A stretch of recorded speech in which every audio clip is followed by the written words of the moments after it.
বন্ধুরা, দুপুরবেলা তোমাদের সামনে এলাম। সকাল থেকে না আসা হয়নি। এখানে দেখো পেঁয়াজ কেটে রেখেছি, এখানে দেখো চাল ধুয়ে রেখেছি, আর এখানে দেখো কড়াইশুঁটি, আলু আর টমেটো ধুয়ে রেখেছি। ঠিক আছে, তো চলো আমি আমার রান্নাটা করে নিই। দুধটা সরাই, নাহলে খারাপ হয়ে যাবে। আর এই যে ধনে পাতা সব সামনে রাখি, নাহলে ভুলে যাবো। এইগুলো চাপাতে হবে। বিসমিল্লাহ।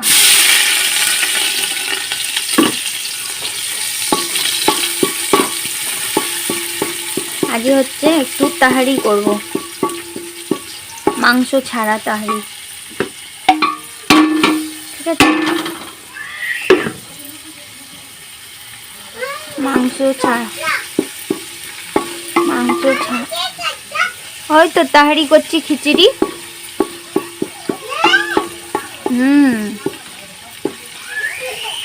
চলো এটা যখন লাল হোক তারপরে আসছি। দেখো গাইস, একটু হালকা কালার এসছে, ছেড়ে দিলাম।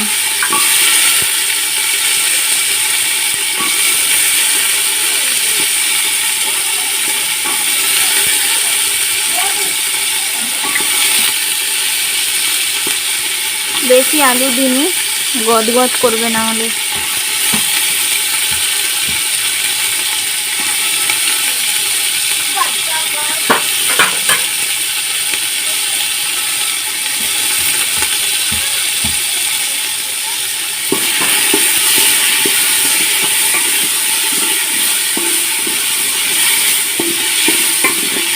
চল একটু ভেজে ভেজে নিই, তারপরে আসছি। দেখো গাইস, দেখতে পাচ্ছ ভাজা ভাজা হয়ে গেছে। এখানে দেখো ধনেপাতা ধুয়ে রেখেছি, আর এখানে দেখো চালের মধ্যেই সব দিয়ে দিয়েছি। বিসমিল্লাহ।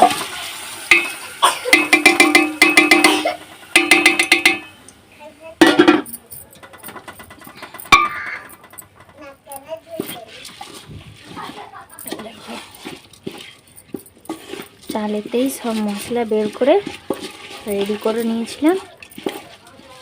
এবার দেখো একটুখানি 2-3 হাত চালিয়ে নিই।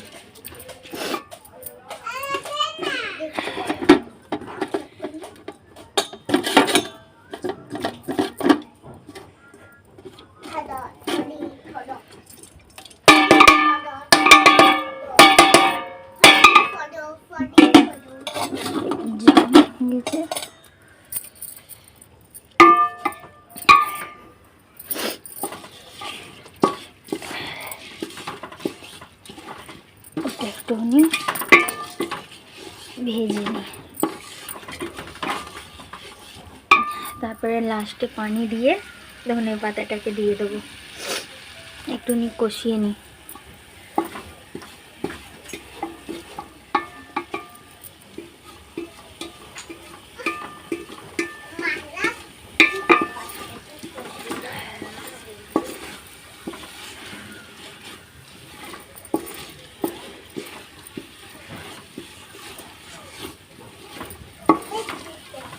এতে যদি একটু মাংস পড়ে যেত না, ব্যাপক হতো খেতে।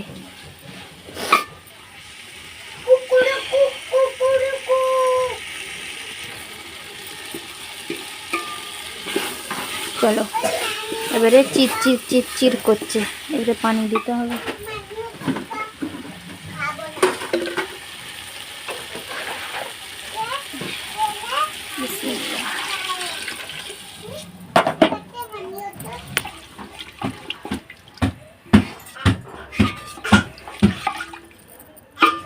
বড় হাঁড়িতে কেন করছি বলো তো? চাল যত নিই অতই নিয়েছি, চাল বেশি নিইনি। 500ই চাল রয়েছে, 500 চালের কম। কিন্তু বড়তে কেন করলাম বলো তো? একটুখানি যেন ভাতটা ভালো করে হোক, ওই জন্য।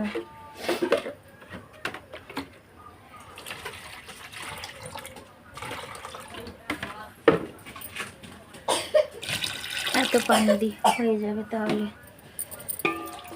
সব কিছু।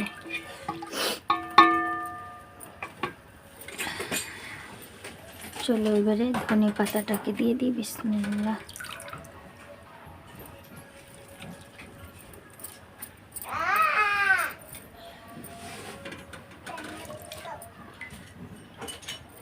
আজই আমার ব্লগটা এইটা থেকে নিয়ে স্টার্ট করলাম, জানো তো। আজকে তোমাদের সামনে ভালো করে ব্লগটা করব। কালকে শরীরটা ভালো ছিল না বলে একদম ঝিমিয়ে ঝিমিয়ে ছিলাম, গা ভারী হয়ে গেছিল। চলো সব দিয়ে দিলাম।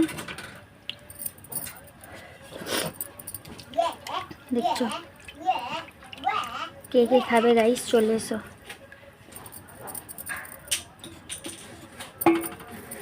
চলো পরে আসছি। এই দেখো এই পানিটা এবার শুকিয়ে যাক, তারপর হচ্ছে নামিয়ে দেবো, ঠিক আছে।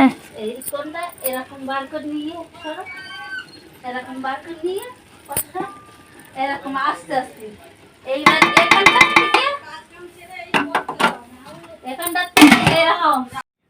এই দেখো বন্ধুরা, তোমাদের সামনে আবার চলে এলাম একটু পরে, অনেকক্ষণ পরে এসেছি। খাওয়া দাওয়া করে তোমার দাদা ভাই ভাত পানি খেয়ে চলে গেছে। এখন 5টা বাজে। তো আমি বলি যতক্ষণ মাহেরা রানী এখন শুয়ে রয়েছে আর মারিয়াম রানী বাইরে খেলছে, আমি বলছি যতক্ষণ মাহেরা রানী শুয়ে রয়েছে তো আমি কি করব, বেকার টাইম না পাস করে ফোনে, তো আমি আমার ঘরের কাজগুলো করে নিই। আর এখানে দেখো আমার চুড়িদারটা ভিজে রয়েছে, তো আমি ঘরে তুলে দিয়েছি, নতুন আছে বলে আমি বলছি না ঘরে তুলে দিই। আর যেগুলো ভিজে রয়েছে সেগুলো তো বাইরেই দেওয়া রয়েছে। তারপরে এখানে আমি যত কটা কাপড় শুকিয়ে গেছিলো সেইগুলো নিয়ে নিচ্ছিলাম। তারপরে আরও 2-4টে জিনিস ছিল যেটা আলমারিতে তুলবো বলে রেখেছিলাম, তুলবো করে তোলা আর হচ্ছিল না। কুণ্ডালার আগেই ধুয়ে দিয়েছিলাম, আমি যে ধুয়ে ধায়ে দিই। আর অত তো ঠান্ডা লাগছে না, একটা জ্যাকেটের মধ্যেই কাজ চলে যায় আমার, ঠিক আছে।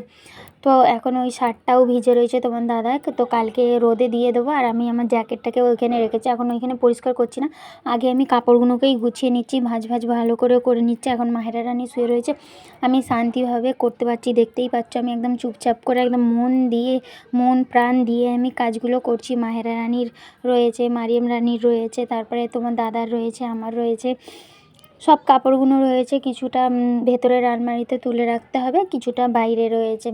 যেগুলো আমার ডেইলি পরার থাকে ওইগুলো আলমারিতে রাখবো সামনে, আর যেগুলো পরবো না সেটা আলমারিতে গুছিয়ে রাখবো। যেরকম হচ্ছে এই চুড়িদারের ওড়না শুকিয়ে গেছে, তো ওই ওড়নাটা করে রাখবো। আর এখানে আমি কি করছি জানো তো, আমি বোরোলিন লাগাচ্ছি হাতে। সব কাজ ফাজ করে উঠলে না আমার হাত যেন খসখস মনে হয়, তাই জন্য আমি হাতে বোরোলিনটা লাগিয়ে নিলাম। দেখো এরকম করলে এবারে নর্মালি লাগে, ভালো লাগে, নাহলে না খুব অসহ্য লাগে। তারপরে দেখো তো আমি কাপড়গুলো গুছিয়ে নিচ্ছি, কাপড়গুলো গুছিয়ে গেছি। অনেক কাপড় ছিল, ওগুলোকে গুছিয়ে গাছিয়ে তারপরে সব দেখতেই পাবে তোমরা, আমি ভাঁজ করে রেখে দিচ্ছি সব কটা জিনিসই।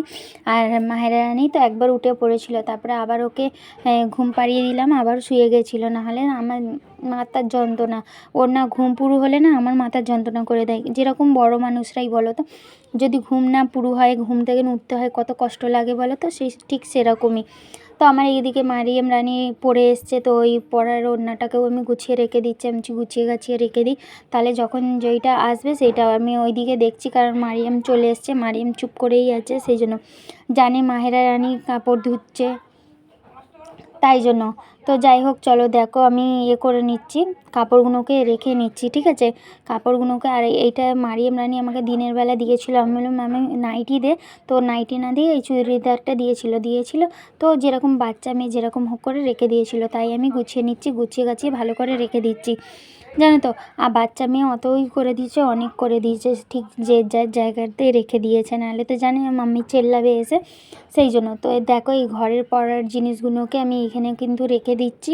আর হচ্ছে আমার ওইখানে যে কম্বলের ওপরে রাখা রয়েছে ওইগুলো দেখো, এই দুটো আর একটা চুড়িদারের ওড়না, ওই 3টে রেখে আমি আলমারিতে রেখে দেবো, তোমাদেরকে সেটাও দেখাবো আমি, দেখো। তো দেখো আমি 3টে জিনিস রেখে দিচ্ছি আলমারির মধ্যে, আর কিছু রাখার নেই মনে হয়, এই 3টে জিনিসই রয়েছে। তারপরে মারিয়াম মাহেরার জামাগুলো রেখে দেবো, মারিয়াম মাহেরার ইয়েতে কিসের মধ্যে, ডাব্বার ভেতরে, ঠিক আছে। তো যাই হোক দেখো করেই নিলাম, সব কিছু এবারে মারিয়ে মাহেরাদের রেখে নেবো, রেখে নিয়ে আর আমার কোনো কাজ নেই, হয়ে যাবে এটাই। তো ঘরদোরের অবস্থাটাও কেমন হয়ে রয়েছে সেটাও তোমাদের সাথে শেয়ার করব। তারপরে দেখো এগুলো রাখছি, এগুলো রেখে নিয়ে মারিয়ে মাহেরাদের গুছোলাম সোয়েটার। ও ঘুম থেকে উঠলে ওকে পরিয়ে দেবো সরি। আজ বিশাল যেন ঠান্ডা ঠান্ডা রয়েছে। আর এই দেখো এখানে আমি এগুলোকে ঠিক করে নিচ্ছি, কেমন যেন হয়ে গেছিলো, কি পারতে গিয়ে কেমন হয়ে গেছিলো। তারপরে দেখো আমি ভালো করে রেখে নিচ্ছি যাতে সকালবেলা মনে থাকে ওইটা রোদে দিতে পারি, জানো তো। তো যাই হোক চলো তোমাদেরকে ঘুরে ঘুরে ঘরটাকে দেখাই, ঠিক আছে, কেমন হয়ে রয়েছে। দেখো আমার মাহেরা রানী আমার মারিয়াম রানী একদম চুপচাপ মেরে বসে রয়েছে, যেন কোনো সাউন্ডই নেই, যেন মাহেরা রানী শুয়ে রয়েছে। আর এই দেখো এইগুলো সব পড়ে রয়েছে, আমি এগুলোকে গুছিয়ে গাছিয়ে আবার তোমাদের সামনে নিয়ে আসবো। তো যাই হোক দেখবে কেমন লাগে, ঠিক আছে। তো যাই হোক চলো দেখতে থাকো, আসছি পরে। এই দেখো অর্ধেক দিক থেকে গুছানো হয়ে গেছে, ঝাড়া পোছা সবই হয়ে গেছে, মানে ঝাড়াঝুড়ি হয়ে গেছে, ওই ঘর ঝাঁট দেওয়া হয়ে গেছে, ঝাঁট ফাট দিয়ে দেখো এগুলো গুছানোই রয়েছে, সব কিছু গুছিয়ে গাছিয়ে তারপরে আবার তোমাদের সামনে চলে এলাম দেখাতে। মাহেরা থুতু ফেলবে না। তো দেখো সব কিছু গুছানোই রয়েছে, ওটা আসো। তো দেখো তোমাদেরকে সব কিছুই ঘুরিয়ে ঘুরিয়ে দেখে নিলাম, এগুলো দেখতেই পেলে কেমন আমি কেমন ছিল নিচে রাখা, এবারে ভালো করে সুন্দর করে রেখে দিলাম। আর এই টেবিলটাও দেখো কি সুন্দর করেই গুছানো রয়েছে, কোনো এলোমেলো জিনিস করা নেই, ঠিক আছে। তো যাই হোক আমার তো টেবিলটা যতবারই দেখি ততবারই আমার দেখতে ইচ্ছা করে, কিছু বলার কথা নয়, আমার তো খুবই ভালো লাগে। ওটো চলো দেখতে থাকো। সমস্ত সব কাজ ফাজ হয়ে গেছে, মায়েরা রানী এখনও শুয়েই আছে, তো ঘুমিয়ে থাকুক।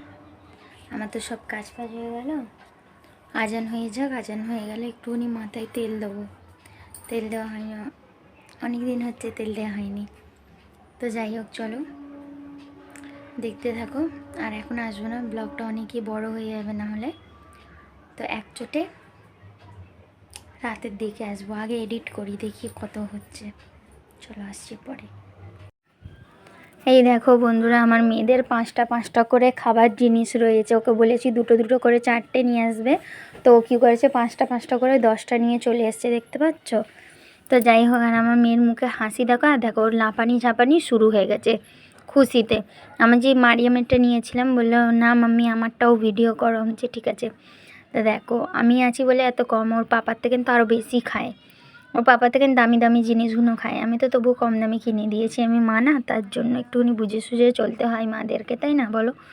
তো যাই হোক দেখো রাতের বেলা আবার চলে এলাম তোমাদের সামনে, আর মাহেরা রানী টাটা টাটা করছে, আর তোমাদের দাদাভাইকে দেখতে বলছি, দেখছে না। আর আমি সামনে আসিনি, সামনে না এসেই ব্লগটাকে শেষ করে দিয়েছি। আর তোমার দাদা এমন ভিভার করছে যেন মনে হচ্ছে কিছু জানেই না, জানো তো। তারপরে দেখো ওকে হাসিয়েই ছাড়বো, মুখে চিমটি পিমটি কেটে একে কাট। দেখো আমি সামনে নিয়ে আসছি তবুও কিছু মনে হচ্ছে, আমার দেখে এখন হাসি পাচ্ছে ভয়েস দেওয়ার সঙ্গে সঙ্গে, কিন্তু তার আর হাসি পাচ্ছে না, তাই জন্য ওর মুখে চিমটি পিমটি কেটে ওকে হাসিয়েছি। কেমন করে হাসবে তুমি দেখবে, ওর মুখে হাসিটাই বেশি মানায়, দেখছো, দেখো হেসে দেবে। চলো পরে আসছি, এই কালকে সকালবেলা